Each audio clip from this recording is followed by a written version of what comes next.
Hello friends, तो welcome back to my YouTube channel Raj science classes में Prince Raj आप सभी का एक बार फिर से राज साइंस क्लासेस में स्वागत करता हूं और उम्मीद करता हूं कि आप सभी जो है हमारा पीछे के वीडियोस देखे होइएगा। अगर नहीं देखे हमारे पीछे के वीडियोस तो हमारे प्लेलिस्ट में है, आप सभी जाकर वहां पर देख सकते हैं।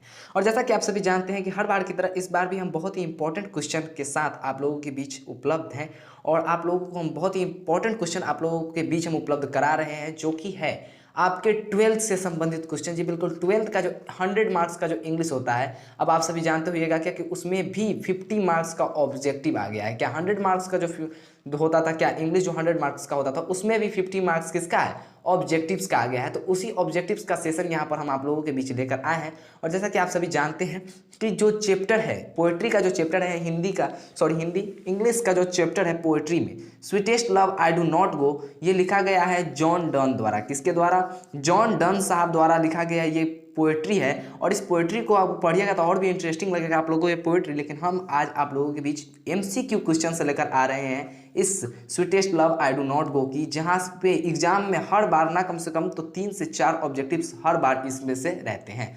चलिए, अगर आप ये ऑब्जेक्टिव्स पूरा का पूरा अगर ध्यान रख लेते हैं, जी बिल्कुल, अगर आप सभी इस ऑब्जेक्टिव्स को, ये ऑल ऑब्जेक्टिव्स को आप लोग अगर याद कर रख लेते हैं तो आप लोग का एग्जाम में कम से कम 3 नंबर तो फिक्स हो जाएगा। चलिए बढ़ते हैं हमारे वीडियो में। तो सबसे पहला नंबर क्वेश्चन है यहाँ पर क्या कि John Donne is a poet, मतलब बोल रहा है क्या कि जॉन डन साहब है वो कवि है, लेकिन किस चीज़ के? Nature, metaphysical, cavalier, romantic. तो भैया यहाँ पर राइट ऑप्शन आप लोगों का हो जाएगा क्या कि John Donne is a poet metaphysical. तो जॉन डन कैसे पोएट है? तो John Donne is a metaphysical poet है। चलिए राइट ऑप्शन यहाँ पे आपका बी मिल जाता है। दूसरा नंबर क्वेश्चन के अगर आगे बढ़ते हैं तो बोल रहा है क्या कि that thou lovest me as thou sayest is from, कहाँ से? मतलब ये जो पंक्ति है, ये कविता की एक पंक्ति है भैया, ये पोएट्री की एक पंक्ति है। क्या है? ये एक पोएट्री की पंक्ति है। और ये पंक्ति कहाँ से लिया गया है भैया?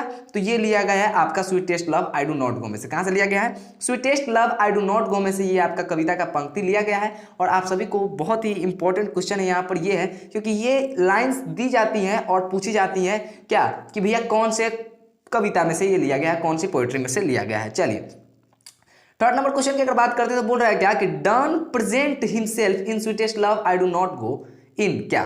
तो डन साहब जो है, जॉन डन साहब है, उन्होंने अपने आप को sweetest love I do not गो में किस रूप में किस रूप में आप लोगों के बीच प्रस्तुत किया है? पहला, the first person singular number, the first person plural number, the third person singular number, none of this. Right option आपका यहाँ पे हो जाएगा क्या कि उन्होंने अपने आप को the first person singular number के रूप में क्या किया है? Sweetest love I do not गो में प्रेजेंट किया है। चलिए आगे की ओर बढ़ते हैं। 4 नंबर क्वेश्चन की अगर बात करते हैं तो बोल रहा है कि sweetest love I do not go is a क्या? डाइडैक्टिक, जी बिल्कुल, didactic poem, an allegorical poem, ठीक है, एन एलोगोरिकल पोयम, फिर है a love poem, none of this. तो भैया यहाँ पे आपका राइट ऑप्शन हो जाएगा। यहाँ पे देख पा रहे होगा क्या कि स्वीटेस्ट लव, और जैसे ही इस लव की फीलिंग आती है आप सभी समझ जाते हैं भैया क्या कि लव जो होगा आपका क्या है? लव पोयम है। और जैसे ही कोई बात आती है लव की तो समझिए कि वो बातें किससे रिलेटेड होंगी? पूरी की पूरी लव से रिलेटेड होंगी। इसीलिए ये पोयम कैसा है? तो यह एक लव पोयम है। चलिए आगे की ओर बढ़ते हैं। 5 नंबर क्वेश्चन की अगर बात करें तो बोल रहा है क्या कि done is well known for his, मतलब जो जॉन डन साहब है वो अच्छी तरीके से जाने जाते हैं। किसके कारण? वो अपने अच्छी तरीके से जाने जाते हैं। किसके कारण भैया? तो वो अपनी तरफ से जो जाते हैं वो क्या, वो all this of songs and sonnets तो लिखते ही लिखते हैं, स्टाइल्स भी लिखते हैं, सरमन्स भी लिखते हैं। क्या लिखते हैं? सरमन्स भी लिखते हैं। तो इसमें से आपका राइट ऑप्शन हो जाएगा ऑल ऑफ दिस। अगर ये क्वेश्चन आए तो आप लोग क्या कर सकते हैं, इसको टिक कर सकते हैं ऑल ऑफ दिस में। चलिए 6 नंबर क्वेश्चन की अगर बात करते हैं तो बोल रहा है कि in the poem sweetest love I do not go, die stands for, मतलब कि sweetest love I do not go, ये बोल रहा है कि in this poem, in the poem, यानी कि sweetest love I do not go, इस पोयम में ये जो डाई शब्द है, स्टैंड्स फॉर, स्टैंड्स मतलब होता है कि बदले में आना, ठीक है। तो डाई फॉर, डाई का मतलब, स्टैंड्स मतलब होता है कि किसी के बदले में आना। तो डाई किस शब्द के बदले में आया है, इसका मीनिंग क्या होगा इसमें? तो डाई यहाँ पर जो आया है DYE जो है ये किसके लिए आया है? ये भैया ओल्ड इंग्लिश से है आप लोगों को, और इसका जो मॉडर्न इंग्लिश में जो नाम दिया गया है वो टू डाई है। क्या है? टू डाई है। तो इसके लिए आया था। किसके जगह पे आया था? तो टू डाई की जगह पे आया हुआ था। 7 नंबर क्वेश्चन की अगर बात करें तो बोल रहा है sweetest love I do not go may be compared with the Shakespeare's. मतलब sweetest love I do not go ये तो लिखे हैं जॉन डन साहब। किसने साहब, कौन साहब लिखे हैं? तो ये लिखे हैं आपके भैया जॉन डन साहब ने। ठीक है, तो जैसे ही ये जॉन डन साहब ने लिखे हैं उसी प्रकार शेक्सपियर के भी एक कविता है, उस किस कविते से इस जॉन डन साहब की जो है कविता को कंपेयर किया गया है? तो भैया वो कविता है the marriage of true minds. इसको भी आप लोग को पढ़ना था 11th में शायद। ठीक है, The marriage of true minds. Sweetest love I do not go may be compared with Shakespeare's The marriage of true minds. The marriage of true minds के लेखक कौन है भैया? तो वो है, पोएट कौन है? शेक्सपियर है। ठीक है, चलिए इतना 2 क्वेश्चन इससे कंप्लीट हो गए। 8 नंबर क्वेश्चन की अगर बात बोलते हैं तो बोल रहा है कि who has composed the poem sweetest love I do not गो। मतलब बोल रहा है क्या कि who has composed the poem sweetest love I do not गो। बोल रहा है क्या कि यहाँ पर जो sweetest love I do not go जो पोयम है ये किनके द्वारा कंपोज किया गया है, मतलब किनके द्वारा आप लोगों के बीच प्रस्तुत किया गया है? तो आप सभी जानते हैं कि इस कविता के जो लेखक कौन है, कविता के कवि कौन है? जॉन डन है। कौन है? इस कविता के लेखक है जॉन डन, यानी कि कवि कौन है इसके? जॉन डन है। तो उन्हीं के द्वारा ये प्रस्तुत किया गया है। चलिए आगे क्वेश्चन की ओर बढ़ते हैं। 9 नंबर क्वेश्चन की अगर बात करें तो बोल रहा है John done was the Pioneer of. मतलब बोल रहा है क्या कि John done was the Pioneer of क्या? तो भैया वो मेटाफिजिकल पोएट्री के पायनियर थे। क्या थे? मेटाफिजिकल पोएट्री के। चलिए आगे की ओर बढ़ते हैं 10 नंबर क्वेश्चन की। तो बोल रहा है sweetest love I do not go is क्या? तो मतलब sweetest love I do not go ये क्या है? ये तो भैया पोयम है, इसमें मानते हैं, लेकिन पोयम का भी कौन सा पार्ट है भैया? पहला सोनेट, ओड, लाइरिक्स, ब्लैड। तो क्या होगा यहां पर आप लोग को बता दें कि sweetest love I do not गो कितने लाइन का है भैया? 14 लाइन का है। कितने लाइंस का है? 14 लाइंस का है। और जो भी पोयम 14 लाइंस की होती है उन्हें हम लोग क्या कहते हैं? सोनेट कहते हैं। क्या कहते हैं? सोनेट्स कहते हैं। चलिए तो सोनेट, तो sweetest love I do not go is a sonnet. चलिए राइट ऑप्शन आपका यहाँ पे ए हो जाएगा। बढ़ते हैं आगे की वीडियो में। अगला नंबर क्वेश्चन अगर आप लोग देख पा रहे हो तो बोल रहा है क्या कि sweetest love I do not go has been addressed to. मतलब ये sweetest love I do not go जो ये कविता है वो किनको पर लिखा गया, मतलब किनके लिए लिखा गया है, एड्रेस्ड किन पे किया गया है? तो भैया जो डन साहब की सिस्टर थी उन पर, डन साहब की मदर थी उन पर, डन साहब की फ्रेंड थी उन पर, या डन साहब की वाइफ थी उन पर। तो आप सभी जानते हैं कि जब डन साहब अपने वाइफ को, जॉन डन जब अपने वाइफ को छोड़कर जा रहे होते हैं किसी टूर पर, तब वो अपनी क्या करते हैं? वाइफ को मनाने के लिए ये कविता लिखे हैं। इसलिए राइट ऑप्शन आपका हो जाएगा क्या कि जॉन डन्स वाइफ। चलिए 12 नंबर क्वेश्चन की बात करते हैं तो बोल रहा है कि the occasion of the poem sweetest love I do not go is dance. क्या? तो मतलब the occasion of the poem sweetest love I do not go is dance. क्या?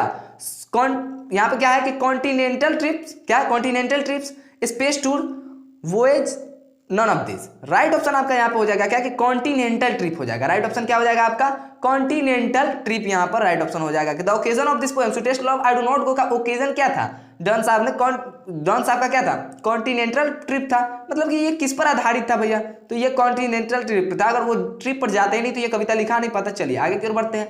13 नंबर क्वेश्चन की अगर बात बोले तो बोल रहा है John Donne has written the poem. मतलब जॉन डन साहब ने कौन से पोएम को लिखा है, कौन से कविता को लिखा है? तो आप सभी आंख मूंद कर भी बता सकते हैं कि sweetest love I do not गो को लिखा है। देखना है तो आंख खोलना पड़ेगा, लेकिन आपको बताना होगा sweetest love I do not गो। चलिए 14 नंबर क्वेश्चन की अगर बात करते हैं तो बोल रहा है कि the poet is in sweetest love I do not go. The poet in sweetest love I do not go is dash dash is beloved. भाई वो क्या थे? मतलब कि जो पोएट है sweetest love I do not गो के जो पोएम है, पोएस्ट है, वो क्या थे? मतलब अपने बिलव्ड के लिए क्या थे? बिलव्ड मतलब होती है जिसका आप चाहते हैं बहुत। ठीक है, तो वो क्या थे? सैड थे। ठीक है, अपनी वाइफ को छोड़कर जा रहे थे। सैड फॉर हिज बिलव्ड, मतलब उनकी वाइफ जो थी, उनकी वाइफ क्या थी? उनके लिए भी दुखी थी। वो अपनी वाइफ के लिए दुखी थे कि भैया कैसे है, लेकिन वो कैसे कैसे मना लेते हैं। कहते हैं क्या कि हम सूरज से भी तेज यात्रा करके वापस लौटेंगे, ट्रेवल करके लौटेंगे। चलिए आगे की ओर बात करते हैं 15 नंबर क्वेश्चन की। तो यहाँ पे बोल रहा है John Donne is going to living his wife behind. क्या? France, Germany, Italy, England. तो भाई जॉन डन साहब जो थे वो कहाँ जा रहे थे भैया? तो वो जा रहे थे जर्मनी। कहाँ जा रहे थे? Leaving his wife behind Germany. चलिए आगे की बात कर रहे हैं कि John Donne is going to living his wife behind Germany. यहाँ पर राइट ऑप्शन हो जाएगा। बढ़ते हैं आगे के क्वेश्चन की ओर। 16 नंबर क्वेश्चन की अगर बात करें तो बोल रहा है John Donne thinks that is certain. John Donne साहब जो थे वो क्या सोचते थे? सोचते थे क्या कि dash dash is certain, death, work, life, none of this. जिंदगी है, जिंदगी क्या है? निश्चित है। काम निश्चित है या मौत निश्चित है? तो वो सोचते थे क्या भैया कि डेथ इज सर्टेन। क्या? डेथ इज सर्टेन, मतलब मौत तो सबको आनी है, ये तो निश्चित है भैया, ठीक है। 17 नंबर क्वेश्चन की अगर बात करते हैं, बोल रहा है John Donne wants to go away because he is not tired of his beloved. भैया मतलब बोल रहा है क्या कि John Donne wants to go away because he is not tired of his beloved. मतलब एक होता है रीजन क्या कि अगर आप अपने मतलब कि किसी से थक जाते हैं, किसी से मतलब कि आप बोर फील करने लगते हैं, तब आप जाते हैं टूर पे। लेकिन ऐसा नहीं था कि वो अपने वाइफ से क्या कर रहे थे भैया, कि ऐसा नहीं था कि वो अपने वाइफ से क्या कर रहे थे कि थके हुए थे, इसी के कारण वहां पे क्या गए थे, टायर्ड हो गए थे, इसके कारण वो ट्रिप पर जा रहे थे। तो ऐसा नहीं है। चलिए 18 नंबर क्वेश्चन की अगर बात बोलते हैं तो बोल रहा है द पोएट। पोएट का कहने का मतलब है कि इस the sweetest love I do not गो के जो पोएट है जॉन डन साहब इज बेटर देन द क्या सन, क्योंकि वो इस कविता में बोले हैं क्या कि मैं हे प्रिय कि तुम क्यों दुखी होती हो, कि मैं सूरज से भी, जी बिल्कुल, मैं सूरज से भी, सूर्य से भी, अगर बोले हम मैं सूर्य से भी तेज गति करूंगा और अपनी यात्रा को पूर्ण करके तुम्हारे पास वापस चलाऊंगा। तो John Donne is better than किससे, सन से। तो मतलब जॉन डन बेटर किससे थे, सन से बेटर थे, सन मतलब सूरज से। चलिए बात करते हैं जॉन डन फील्स डैट और dash dash is very hopeless. मतलब बोल रहे हैं क्या कि जॉन डन फील्स करते थे, वो महसूस करते थे क्या कि कौन सबसे होपलेस है भैया, आशा लेस है, मतलब निराश है उससे, मतलब किससे आशा नहीं करो, कौन होपलेस है, एनिमल, गोट, बर्ड, मैन। राइट ऑप्शन यहां पर आप सभी का हो जाएगा क्या, मैन। चलिए तो 19 नंबर क्वेश्चन का आंसर हो जाएगा मैन, डी। आगे की ओर बढ़ते हैं, 20 नंबर क्वेश्चन की बात करते हैं। तो यहाँ पे लिखा हुआ है क्या कि dash dash has been described as a metaphysical poet. तो भैया मेटाफिजिकल पोएट के नाम से चर्चित कौन है भैया, मेटाफिजिकल पोएट के नाम से चर्चित कौन है, has been described as a metaphysical poet. यहाँ पर टीएस इलियट दिया हुआ है, ठीक है, टीएस इलियट दिया हुआ है, जॉन डन होगा यहाँ पे, समझ गए। इसका राइट ऑप्शन आपका हो जाएगा जॉन डन, जी बिल्कुल जॉन डन होना चाहिए मेरे हिसाब से। इसको रखते हैं पेंडिंग में, चलिए इसको रखते हैं पेंडिंग में, आगे के हम अगला वीडियो में इसका आंसर बता देंगे। 21 नंबर क्वेश्चन की अगर बात करें तो बोल रहा है कि dash dash wants to gladly accept death. मतलब कौन थे जो भाई वो जानते थे, जॉन डन साहब जो थे, यहाँ पे फिल इन द ब्लैंक्स में John Donne wants to gladly accept the death, क्योंकि वो जानते थे कि मृत्यु तो सबको आनी है, मौत तो सबको आनी है, मौत निश्चित है, तो क्यों मौत से इतना भागना, जब वो आएगी मेरे सामने मौत तो उसको मैं हंसकर स्वीकार करूंगा, चुपचाप एकदम ग्लैडली एकदम स्वीकार करूंगा, एक्सेप्ट करूंगा अपने डेथ को। तो कौन ऐसा करते थे, कौन चाहते थे, जॉन डन चाहते थे कि मैं अपने मृत्यु को कैसे करूं, ग्लैडली एक्सेप्ट करूं एकदम, ठीक है। 22 नंबर क्वेश्चन की अगर बात करें तो यहां पर आप सभी देख पा रहे होगा क्या लिखा हुआ है, John Donne had seen the sun setting dash dash night. तो यस्टरडे नाइट, कौन सा नाइट, यस्टरडे नाइट होगा यहाँ पर, राइट ऑप्शन आपका क्या हो जाएगा, yesterday night. John Donne has seen the sun setting dash dash night, तो यस्टरडे नाइट, यहाँ पर यस्टरडे भराएगा, चलिए यहाँ पे यस्टरडे फील होगा। चलिए तो आज के वीडियो में इतना ही, मैं प्रिंस राज विदा लेता हूँ, फिर मिलूंगा एक नए वीडियो में एक नए जोश के साथ, तब तक के लिए जय हिंद, जय भारत।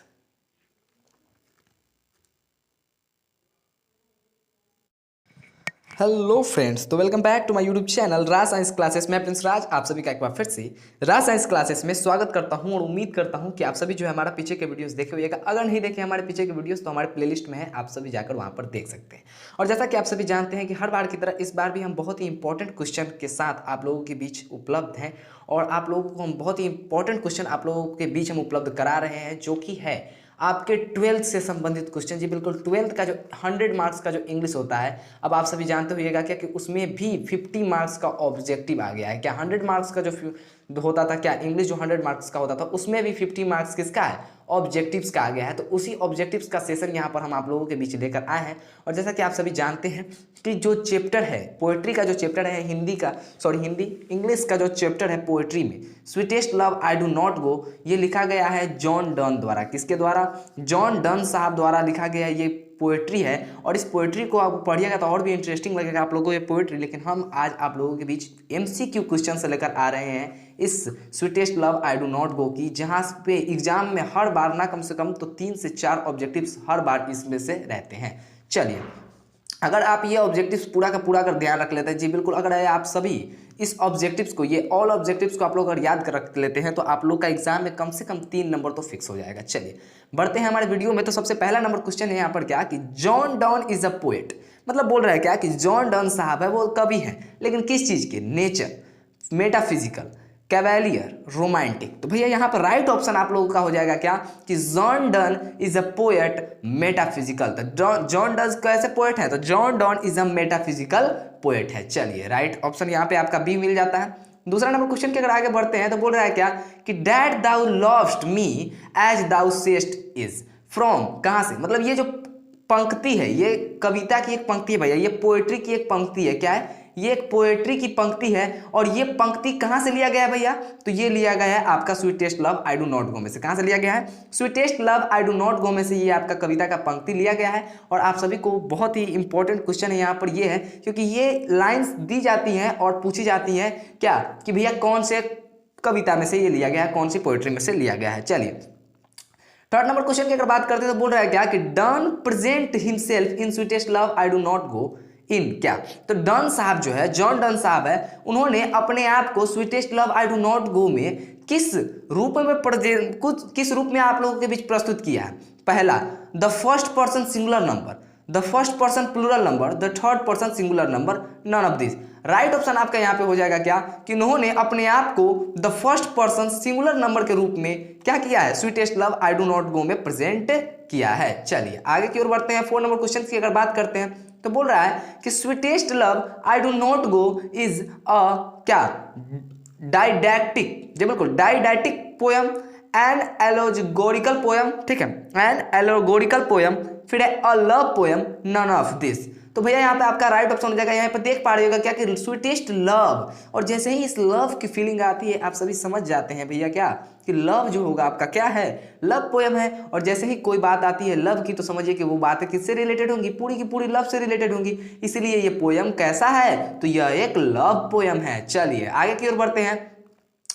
5 नंबर क्वेश्चन की अगर बात करें तो बोल रहा है क्या कि done is well known for his, मतलब जो जॉन डन साहब है वो अच्छी तरीके से जाने जाते हैं, किसके कारण, वो अपने अच्छी तरीके से जाने जाते हैं, किसके कारण भैया, तो वो अपनी तरफ से जो जाते हैं वो क्या, वो all this of songs and sonnets तो लिखते ही लिखते हैं, स्टाइल्स भी लिखते हैं, सरमन्स भी लिखते हैं, क्या लिखते हैं, सरमन्स भी लिखते हैं। तो इसमें से आपका राइट ऑप्शन हो जाएगा ऑल ऑफ दिस। अगर ये क्वेश्चन आए तो आप लोग क्या कर सकते हैं, इसको टिक कर सकते हैं ऑल ऑफ दिस में। चलिए 6 नंबर क्वेश्चन की अगर बात करते हैं तो बोल रहा है कि in the poem sweetest love I do not go, die stands for, मतलब कि sweetest love I do not go, ये बोल रहा है कि in this poem, in the poem यानी कि sweetest love I do not go, इस पोयम में ये जो डाई शब्द है स्टैंड्स फॉर, स्टैंड्स मतलब होता है कि बदले में आना, ठीक है, तो डाई फॉर, डाई का मतलब स्टैंड्स मतलब होता है कि किसी के बदले में आना, तो डाई किस शब्द के बदले में आया है, इसका मीनिंग क्या होगा इसमें, तो डाई यहाँ पर जो आया है DYE जो है ये किसके लिए आया है, ये भैया ओल्ड इंग्लिश से है आप लोगों को, और इसका जो मॉडर्न इंग्लिश में जो नाम दिया गया है वो टू डाई है, क्या है, टू डाई है,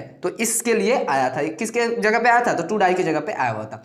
7 नंबर क्वेश्चन की अगर बात करें तो बोल रहा है sweetest love I do not go may be compared with the Shakespeare's, मतलब sweetest love I do not go ये तो लिखे हैं जॉन डन साहब, किसने साहब, कौन साहब लिखे हैं, तो ये लिखे हैं आपके भैया जॉन डन साहब ने, ठीक है। तो जैसे ही ये जॉन डन साहब ने लिखे हैं उसी प्रकार शेक्सपियर की भी एक कविता है, उस किस कविते से इस जॉन डन साहब की जो है कविता को कंपेयर किया गया है, तो भैया वो कविता है the marriage of true minds, इसको भी आप लोग को पढ़ना था 11th में शायद, ठीक है, the marriage of true minds, sweetest love I do not go may be compared with Shakespeare's the marriage of true minds. The marriage of true minds के लेखक कौन है भैया, तो वो है पोएट कौन है, शेक्सपियर है, ठीक है। चलिए इतना 2 क्वेश्चन इससे कंप्लीट हो गए। 8 नंबर क्वेश्चन की अगर बात बोलते हैं तो बोल रहा है कि who has composed the poem sweetest love I do not गो, मतलब बोल रहा है क्या कि who has composed the poem sweetest love I do not गो, बोल रहा है क्या कि यहाँ पर जो sweetest love I do not go जो पोयम है ये किनके द्वारा कंपोज किया गया है, मतलब किनके द्वारा आप लोगों के बीच प्रस्तुत किया गया है, तो आप सभी जानते हैं कि इस कविता के जो लेखक कौन है, कविता के कवि कौन है, जॉन डन है, कौन है, इस कविता के लेखक है जॉन डन, यानी कि कवि कौन है इसके, जॉन डन है, तो उन्हीं के द्वारा ये प्रस्तुत किया गया है। चलिए आगे क्वेश्चन की ओर बढ़ते हैं। 9 नंबर क्वेश्चन की अगर बात करें तो बोल रहा है John done was the Pioneer of, मतलब बोल रहा है क्या कि John done was the Pioneer of क्या, तो भैया वो मेटाफिजिकल पोएट्री के पायनियर थे, क्या थे, मेटाफिजिकल पोएट्री के। चलिए आगे की ओर बढ़ते हैं 10 नंबर क्वेश्चन की, तो बोल रहा है sweetest love I do not go is क्या, तो मतलब sweetest love I do not go ये क्या है, ये तो भैया पोयम है, इसमें मानते हैं, लेकिन पोयम का भी कौन सा पार्ट है भैया, पहला सोनेट, ओड, लाइरिक्स, ब्लाइड, तो क्या होगा, यहां पर आप लोग को बता दें कि sweetest love I do not गो कितने लाइन का है भैया, 14 लाइन का है, कितने लाइंस का है, 14 लाइंस का है, और जो भी पोयम 14 लाइंस की होती है उन्हें हम लोग क्या कहते हैं, सोनेट कहते हैं, क्या कहते हैं, सोनेट्स कहते हैं। चलिए तो सोनेट, तो sweetest love I do not go is a sonnet. चलिए राइट ऑप्शन आपका यहाँ पे ए हो जाएगा। बढ़ते हैं आगे की वीडियो में। अगला नंबर क्वेश्चन अगर आप लोग देख पा रहे हो तो बोल रहा है क्या कि sweetest love I do not go has been addressed to, मतलब ये sweetest love I do not go जो ये कविता है वो किनको पर लिखा गया, मतलब किन के लिए लिखा गया है, एड्रेस्ड किन पे किया गया है। तो भैया जो डन साहब की सिस्टर थी उन पर, डन साहब की मदर थी उन पर, डन साहब की फ्रेंड थी उन पर, या डन साहब की वाइफ थी उन पर। तो आप सभी जानते हैं कि जब डन साहब अपने वाइफ को, जॉन डन जब अपने वाइफ को छोड़कर जा रहे होते हैं किसी टूर पर, तब वो अपनी क्या करते हैं, वाइफ को मनाने के लिए ये कविता लिखे हैं। इसलिए राइट ऑप्शन आपका हो जाएगा क्या कि जॉन डन्स वाइफ। चलिए 12 नंबर क्वेश्चन की बात करते हैं तो बोल रहा है कि the occasion of the poem sweetest love I do not go is dance, क्या, तो मतलब the occasion of the poem sweetest love I do not go is dance, क्या, यहाँ पे क्या है कि कॉन्टिनेंटल ट्रिप्स, क्या, continental trips, space tour, voyage, none of this. Right option आपका यहाँ पे हो जाएगा क्या कि कॉन्टिनेंटल ट्रिप हो जाएगा। राइट ऑप्शन क्या हो जाएगा आपका, कॉन्टिनेंटल ट्रिप यहाँ पर राइट ऑप्शन हो जाएगा कि the occasion of this poem sweetest love I do not गो का ओकेजन क्या था, डन साहब ने डन साहब का क्या था, कॉन्टिनेंटल ट्रिप था, मतलब कि ये किस पर आधारित था भैया, तो ये कॉन्टिनेंटल ट्रिप था। अगर वो ट्रिप पर जाते ही नहीं तो ये कविता लिखा नहीं पाता। चलिए आगे की ओर बढ़ते हैं। 13 नंबर क्वेश्चन की अगर बात बोले तो बोल रहा है John Donne has written the poem, मतलब जॉन डन साहब ने कौन से पोएम को लिखा है, कौन से कविता को लिखा है। तो आप सभी आंख मूंद कर भी बता सकते हैं कि sweetest love I do not गो को लिखा है। देखना है तो आंख खोलना पड़ेगा, लेकिन आपको बताना होगा sweetest love I do not गो। चलिए 14 नंबर क्वेश्चन की अगर बात करते हैं तो बोल रहा है कि the poet is in sweetest love I do not go, the poet in sweetest love I do not go is dash dash is beloved. भाई वो क्या थे, मतलब कि जो पोएट है sweetest love I do not गो के जो पोएम है, पोएस्ट है, वो क्या थे, मतलब अपने बिलव्ड के लिए क्या थे। बिलव्ड मतलब होती है जिसका आप चाहते हैं बहुत, ठीक है। तो वो क्या थे, सैड थे, ठीक है, अपनी वाइफ को छोड़कर जा रहे थे। सैड फॉर हिज बिलव्ड, मतलब उनकी वाइफ जो थी, उनकी वाइफ क्या थी, उनके लिए भी दुखी थी, वो अपनी वाइफ के लिए दुखी थे कि भैया कैसे है, लेकिन वो कैसे कैसे मना लेते हैं, कहते हैं क्या कि हम सूरज से भी तेज यात्रा करके वापस लौटेंगे, ट्रेवल करके लौटेंगे। चलिए आगे की ओर बात करते हैं 15 नंबर क्वेश्चन की। तो यहाँ पे बोल रहा है John Donne is going to living his wife behind, क्या, फ्रांस, जर्मनी, इटली, इंग्लैंड। तो भाई जॉन डन साहब जो थे वो कहाँ जा रहे थे भैया, तो वो जा रहे थे जर्मनी। कहाँ जा रहे थे, leaving his wife behind Germany. चलिए आगे की बात कर रहे हैं कि John Donne is going to living his wife behind Germany, यहाँ पर राइट ऑप्शन हो जाएगा। बढ़ते हैं आगे के क्वेश्चन की ओर। 16 नंबर क्वेश्चन की अगर बात करें तो बोल रहा है John Donne thinks that is certain. John Donne साहब जो थे वो क्या सोचते थे क्या कि dash dash is certain, death, work, life, none of this. जिंदगी है, जिंदगी क्या है, निश्चित है, काम निश्चित है, या मौत निश्चित है। तो वो सोचते थे क्या भैया कि डेथ इज सर्टेन, क्या, डेथ इज सर्टेन, मतलब मौत तो सबको आनी है, ये तो निश्चित है भैया, ठीक है। 17 नंबर क्वेश्चन की अगर बात करते हैं, बोल रहा है John Donne wants to go away because he is not tired of his beloved. भैया मतलब बोल रहा है क्या कि John Donne wants to go away because he is not tired of his beloved. मतलब एक होता है रीजन क्या कि अगर आप अपने मतलब कि किसी से थक जाते हैं, किसी से मतलब कि आप बोर फील लेने लगते हैं, तब आप जाते हैं टूर पे। लेकिन ऐसा नहीं था कि वो अपने वाइफ से क्या कर रहे थे भैया, कि ऐसा नहीं था कि वो अपने वाइफ से क्या कर रहे थे कि थके हुए थे, इसी के कारण वहां पे क्या गए थे, टायर्ड हो गए थे, इसके कारण वो ट्रिप पर जा रहे थे। तो ऐसा नहीं है। चलिए 18 नंबर क्वेश्चन की अगर बात बोलते हैं तो बोल रहा है द पोएट, पोएट कहने का मतलब है कि इस the sweetest love I do not गो के जो पोएट है जॉन डन साहब इज बेटर देन द क्या सन, क्योंकि वो इस कविता में बोले हैं क्या कि मैं हे प्रिय कि तुम क्यों दुखी होती हो, कि मैं सूरज से भी, जी बिल्कुल, मैं सूरज से भी, सूर्य से भी, अगर बोले हम मैं सूर्य से भी तेज गति करूंगा और अपनी यात्रा को पूर्ण करके तुम्हारे पास वापस चलाऊंगा। तो John Donne is better than किससे, सन से। तो मतलब जॉन डन बेटर किससे थे, सन से बेटर थे, सन मतलब सूरज से। चलिए बात करते हैं जॉन डन फील्स दैट और dash dash is very hopeless. मतलब बोल रहे हैं क्या कि जॉन डन फील्स करते थे, वो महसूस करते थे क्या कि कौन सबसे होपलेस है भैया, आशा लेस है, मतलब निराश है उससे, मतलब किससे आशा नहीं करो, कौन होपलेस है, एनिमल, गोट, बर्ड, मैन। राइट ऑप्शन यहां पर आप सभी का हो जाएगा क्या, मैन। चलिए तो 19 नंबर क्वेश्चन का आंसर हो जाएगा मैन, डी। आगे की ओर बढ़ते हैं 20 नंबर क्वेश्चन की बात करते हैं। तो यहाँ पे लिखा हुआ है क्या कि dash dash has been described as a metaphysical poet. तो भैया मेटाफिजिकल पोएट के नाम से चर्चित कौन है भैया, मेटाफिजिकल पोएट के नाम से चर्चित कौन है, has been described as a metaphysical poet. यहाँ पर टीएस इलियट दिया हुआ है, ठीक है, टीएस इलियट दिया हुआ है, जॉन डन होगा यहाँ पे, समझ गए। इसका राइट ऑप्शन आपका हो जाएगा जॉन डन, जी बिल्कुल, जॉन डन होना चाहिए मेरे हिसाब से। इसको रखते हैं पेंडिंग में। चलिए इसको रखते हैं पेंडिंग में, आगे के हम अगला वीडियो में इसका आंसर बता देंगे।